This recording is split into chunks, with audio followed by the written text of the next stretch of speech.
La tradición cuenta que Roma fue fundada en el año 753 antes de nuestra era. Desde entonces, emprende un proceso de expansión que culmina con la adhesión de buena parte de las tierras que bordean el Mediterráneo. En el siglo II de nuestra era, Roma había conquistado un gran imperio que tenía como centro el mar Mediterráneo, el Mare Nostrum. La división del imperio en provincias, una administración eficiente y una red de calzadas ayudaron a que la romanización fuese rápida. Para conmemorar sus conquistas se construían los llamados Arcos del Triunfo, con la finalidad de que los presentes y futuros habitantes de la zona recordasen la importancia de las mismas y lo positivo que tuvieron para ellos. La conquista se basó en un ejército muy efectivo, las legiones, para los casos en que se empleó la fuerza, y la diplomacia para aquellos en los que fue factible. Las vías terrestres, y sobre todo las marítimas, favorecieron el intercambio comercial de todo el imperio, así como del latín, que fue la vía para la difusión de la cultura latina.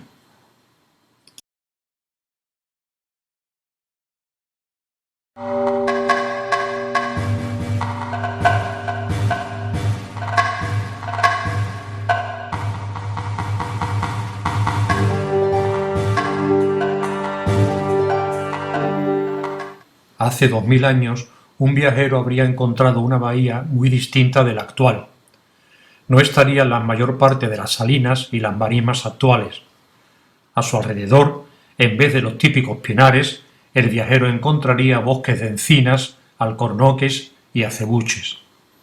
Durante la época romana, el actual territorio portorrealeño se encontraba en el área de influencia de tres grandes ciudades: Asta, Asido y Gades.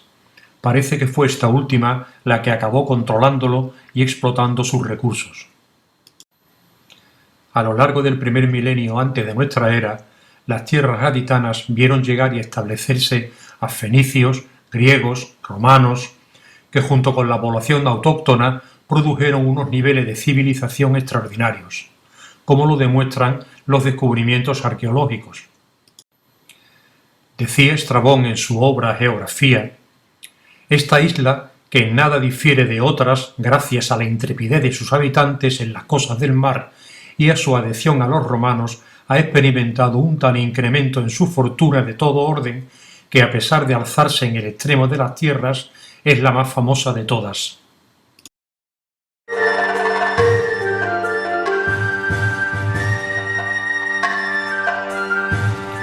La Vía Augusta fue mandada a construir por Octavio Augusto en el año 8 antes de nuestra era. Partía de Gades y llegaba a Roma tras recorrer aproximadamente 1842 millas romanas, el equivalente a unos 2700 kilómetros. Muchas calzadas se realizaron en Ager, es decir, elevándola sobre un terraplén que se remataba con una capa de arena, mezclada a veces con cal. Los tramos urbanos se terminaban con un enlosado, casi siempre con piedra de la zona. En el yacimiento de Puente Melchor se han localizado restos de una calzada, pero no queda claro si son o no de la Vía Augusta, ya que los investigadores discrepan en su recorrido y proponen dos diferentes en función de dónde consideran que estuvo el Portus Gaditano. Para ello, se basan en la interpretación que realizan de las fuentes escritas, fundamentalmente de los vasos de Vicarello del siglo I de nuestra era y el itinerario antonino del siglo III.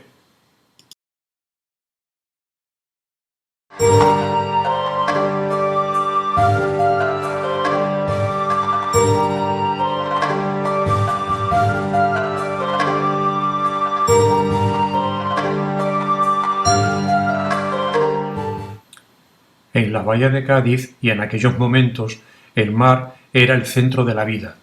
El mar separa y el mar une. El mar se trabaja y se cuida, y a cambio el mar te alimenta la mente y el cuerpo. Y el mar está presente en la vida cotidiana, en los objetos de uso diario, en las joyas, en las monedas, en el arte. La salazón del atún, que 2 veces al año cruza el estrecho, y la fabricación de salsas constituyeron 2 de las más productivas actividades económicas de la provincia gaditana. Esta actividad requería de una industria alfarera muy potente, así como de una floreciente actividad salinera. Ambas tuvieron un amplísimo desarrollo en nuestro entorno. No existen estudios acerca del método de obtención de la sal en la bahía de Cádiz. Estrabón relata que ya los fenicios de Gadir comerciaban con las casitérides cambiando plomo y estaño por sal y diversos productos manufacturados. Manilius, en su obra astronómica, nos describe cómo al secarse el mar aparecía una especie de veneno que se convertía en sal, dadora de vida. El garum era la salsa por excelencia. Polibio decía: los atunes que se pescan en Gades tienen más grasa, y después de estos los de Sicilia. En Gades se ponen en conserva las gargantas solas, así como de los esturiones los hocicos, los paladares y las partes llamadas melandriae. También se preparaban otras salsas de menor calidad como el licuamen, el ayec o la muria. Otro de los productos estrella era la salsamenta, trozos de pescado normalmente azul, salados para poderlos conservar largo tiempo y así poderlos exportar. Era la mojama de la época. Estrabón nos decía: en un principio los gaditanos vivían en una ciudad muy pequeña, mas Balbo el gaditano, que alcanzó honores del triunfo, levantóles otra que llaman Nueva. De ambas surgió Dídime. Efectivamente, en ella residen pocos, ya que la mayoría pasa la mayor parte del tiempo en la mar o viven en la tierra firme fronteras en el puerto que les ha construido Balbo. Efectivamente, a fines del siglo I antes de nuestra era, Balbo el Menor mandó construir el Portus Gaditanus, en una zona costera frente a la ciudad de Gades. Sería un puerto bastante protegido de las inclemencias del mar y del tiempo. Se dedicaría a la exportación de productos agrícolas de la campiña gaditana, como el aceite o el vino, también el garum y otras salsas y zalazones, y a la producción alfarera tan abundante en la zona. Los especialistas no se ponen de acuerdo en la localización del Portus Gaditanus. Para algunos, como Genaro Chic, estaría situado cerca de la actual ciudad del puerto de Santa María. Para otros, como Ramón Corzo, estaría situado próximo a la zona alfarera del puente Melchor, en Puerto Real. En Portus Gaditanus se estableció una de las 8 oficinas aduaneras que se ubicaron en la Bética. En ella se cobraban los impuestos sobre la circulación de mercancías, el 2% de su valor en el caso de Hispania. Los vasos de Vicarello, a modo de miliario, nos indican las etapas del recorrido desde Gades a Roma. La primera etapa iría de Gades a Ad Portum, una casa de postas y también una oficina aduanera, según los investigadores. Estaría situada a 24 millas romanas, unos 35 kilómetros. Posiblemente en uno u otro lugar en función del recorrido de la vía Augusta.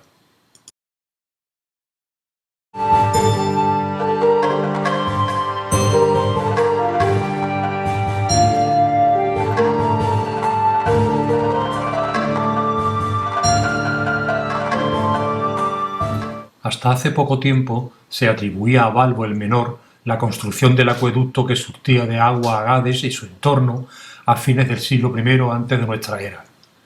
Hoy se tiende a pensar que es obra del emperador Claudio a mediados del siglo I de nuestra era. El acueducto medía unos 70 kilómetros y era uno de los más largos de la Hispania romana.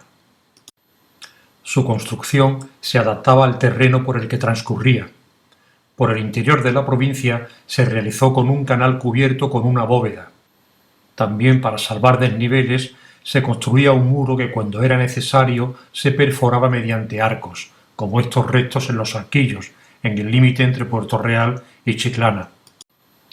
Para salvar grandes desniveles, los romanos utilizaron la técnica del sifón, con la que conseguían aumentar la velocidad del agua y así remontar para alcanzar la altura deseada.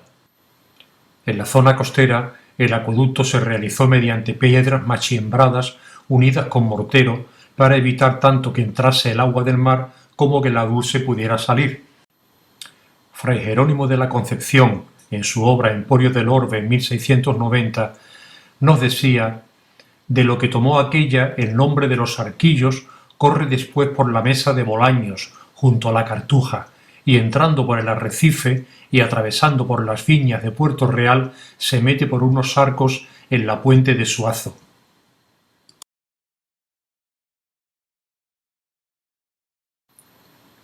Las tierras conquistadas por Roma pasaban a engrosar el patrimonio del Estado. Este ager publicus era posteriormente parcelado en centuriae, unas 50 hectáreas. Para ello, se ayudaban de un instrumento denominado groma. Las parcelaciones eran luego vendidas, arrendadas o cedidas a socios particulares para su explotación. Tradicionalmente, cada centuria se cultivaba mitad de vid, mitad de olivo. Esta actividad se completaba con ganadería, huerta y en nuestra zona con 1 o 2 alfares. En las condiciones de la bahía, según Columela, cada centuria de vid podía producir en las peores condiciones 525 hectolitros de vino, lo que requeriría más de 2000 ánforas para su transporte. Columela, en De Re Rustica, nos dice: tan pronto como las aceitunas empiezan a cambiar de color, convendrá cogerlas a mano con buen tiempo y poniendo debajo esteras o cañas, cribarlas y limpiarlas. Luego, una vez limpias con cuidado, llevarlas de inmediato al lagar. También nos decía: el vino lava nuestras inquietudes, enjuga el alma hasta el fondo y, entre otras virtudes, asegura la curación de la tristeza. Previamente a la exposición, nuestro alumnado participó en unos talleres impartidos por el Laboratorio de Arqueología Experimental ERA, a lo largo de los cuales elaboraron reproducciones de mosaicos romanos.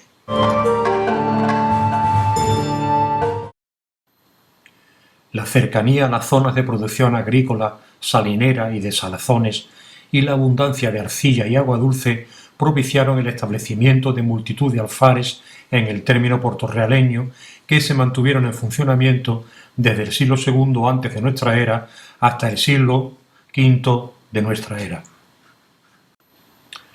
Los hornos cerámicos de nuestra zona tienen todos unas características similares. Están construidos básicamente con adobe, restos cerámicos y arcilla, todo ello refractario.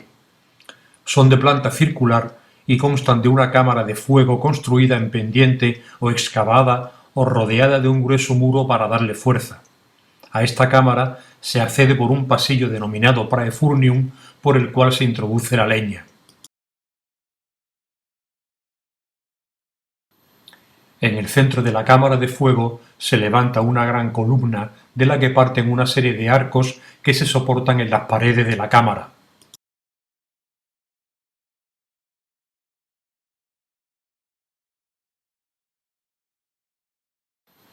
Sobre estos arcos se construye la parrilla o suspensorio sobre la cual se depositará la cerámica para su cocción.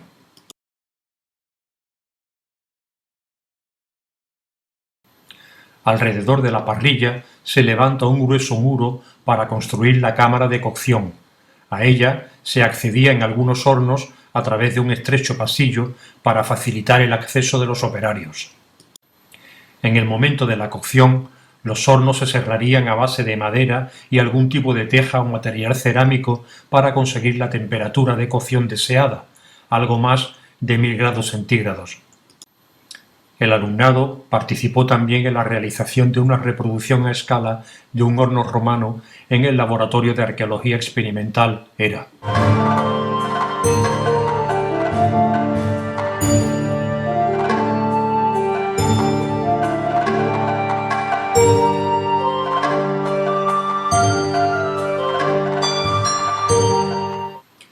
En los hornos del antiguo territorio de Puerto Real se elaboraron una gran cantidad de piezas cerámicas, pero sin duda destacó la fabricación de ánforas para salazones, vino y aceite, salsarias, vinarias y olearias.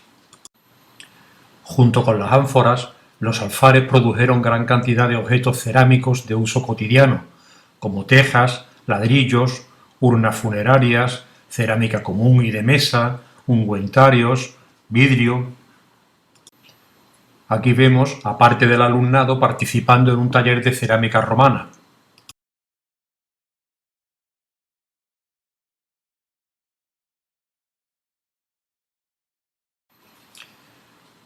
Desde la extracción de la arcilla hasta que el vinum gaditanum o el garum podían ser consumidos en Roma, transcurría un largo y costoso proceso. Debido a su gran tamaño, las ánforas se fabricarían por partes, que luego se ensamblaban antes de ponerlas a secar. Aún frescas, se les colocaba el sello del alfarero o el comerciante.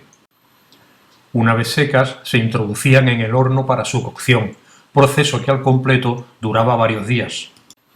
Tras la cocción, las ánforas se impermeabilizaban, para lo que se empleaba resina o pez. Una vez llenas y selladas, se escribía el tituli picti, que contenía información sobre el contenido, el productor, destinatario, peso. Tras ello, las ánforas eran llevadas hacia los embarcaderos para ser transportadas a las grandes naves en otras menores, apropiadas para navegar por los caños y esteros de nuestra zona. El vino llegaba en grandes pellejos, llamados culeus, desde los que se trasegaba a las ánforas. Las grandes naves honerarias eran capaces de transportar hasta 5.000 ánforas bien apiladas y entibadas para soportar la travesía sin romperse.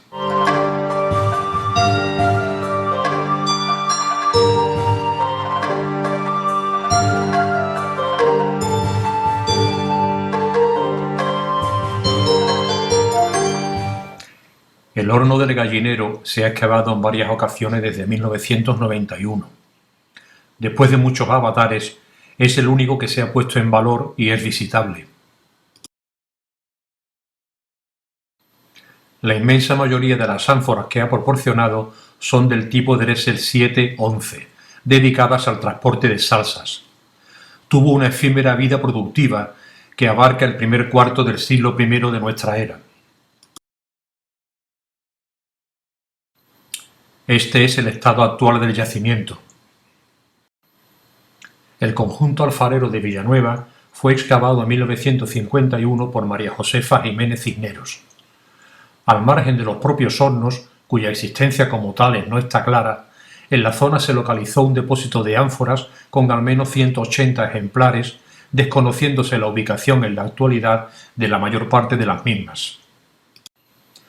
Pocas veces se tiene la posibilidad de estudiar un depósito anfórico de las características de este. Las ánforas se encontraban ordenadas en un depósito excavado al que se accedía por una rampa.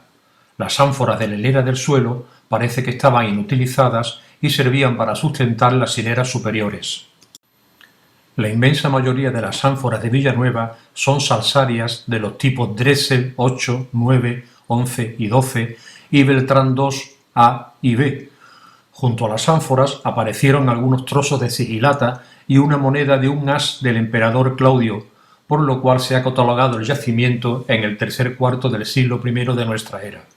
Este es el estado que presenta en la actualidad la zona, utilizándose para la quema de restos de la poda de eucaliptos.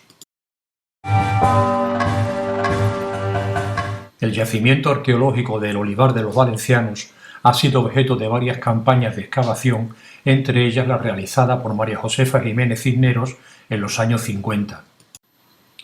También por el Grupo Torre Alta, dirigido por María Dolores López de la Orden, y las llevadas a cabo por Mercedes Gallardo Abárzuza, y más recientemente por Alberto Campano Lorenzo. El conjunto lo componen básicamente dos hornos, más uno anterior que queda como vertedero, y que estaban en funcionamiento en el siglo II de nuestra era. Junto a ellos han aparecido restos de instalaciones anejas que podrían indicar algún tipo de vivienda. Uno de ellos se encuentra en buen estado de conservación. Han aportado escasas muestras anfóricas, casi todas pertenecientes a la tipología Beltrán 2A. En la actualidad presentan este aspecto.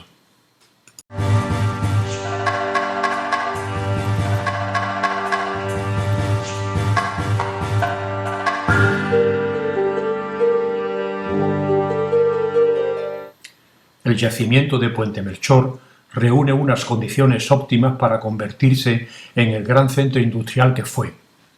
En aquellos tiempos era una zona costera muy resguardada de las inclemencias del mar, con gran facilidad para abastecerse de madera, barro y agua, y además muy cercana a Cádiz y a la producción agrícola de la campiña.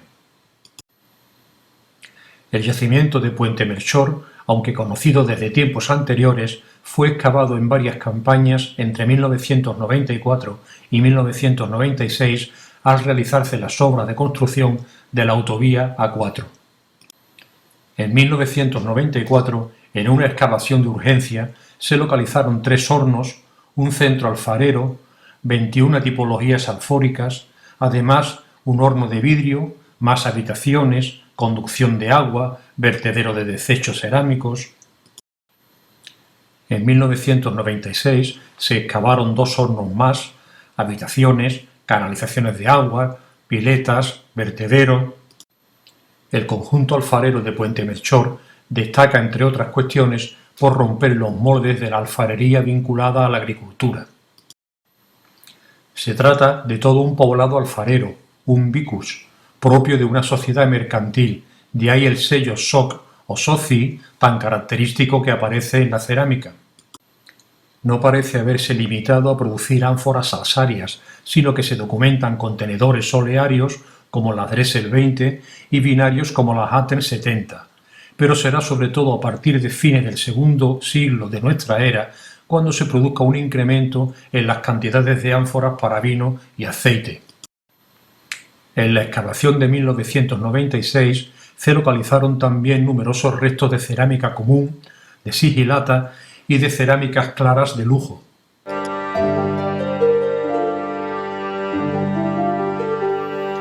La única referencia a los habitantes de nuestro territorio y a su organización social nos la proporciona la epigrafía y los sellos de la cerámica de los alfares puertorrealeños. Algunos eran ciudadanos romanos, disponían de todos los derechos civiles y solían ser los propietarios de las grandes fincas rústicas en las que se integraban los alfares, que eran arrendadas a alfareros libres que realizaban el trabajo con libertos o esclavos. Lo sabemos porque su nombre figura con los 3 elementos, trianómina, el propio, praenomen, gentilicio, nomen y familiar, cognomen. Los 3 aparecen abreviados. Unos parece que eran esclavos y realizaban una especie de acrónimo con su nombre, como este Spertis o Speratus. Otros parece que eran esclavos libertos y usan las 3 primeras letras de su nombre a modo de trianómina. Es habitual que los sellos lleven también el nombre de la figlina, del alfar, que toma el nombre del fundus o finca y esta del propietario. Quizás F. Vale aluda a Figlina Valeriana y fuese el primer nombre del cerro de Ceuta. A veces, un sello puede representar a más de un individuo. En el yacimiento de Villanueva aparece esta posibilidad. Lucius M.E. haría alusión al propietario y F. Faustus al conductor, arrendatario o encargado de las actividades alfareras. Como hemos comentado anteriormente, el sello SOC y SOCI parece que hace referencia a la existencia de una sociedad que desde el siglo III de nuestra era exportaría ánforas vacías y de tipología diferente a las tradicionales gaditanas. Además de los sellos, las ánforas presentan los tituli picti, que son una serie de rótulos pintados sobre su parte alta. Hacen referencia al peso del ánfora, a mercancía, el peso y la calidad de la misma. También al nombre del productor, el destinatario, al control fiscal, es decir, una información muy parecida a las etiquetas actuales. Las que aquí presentamos pertenecen a distintas salsas de pescado.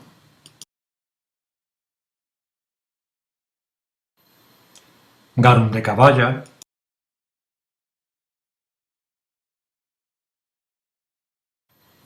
la flor del garum de caballa, la flor del liquamen, de calidad excelente, la flor de la muria, con 3 años de curación,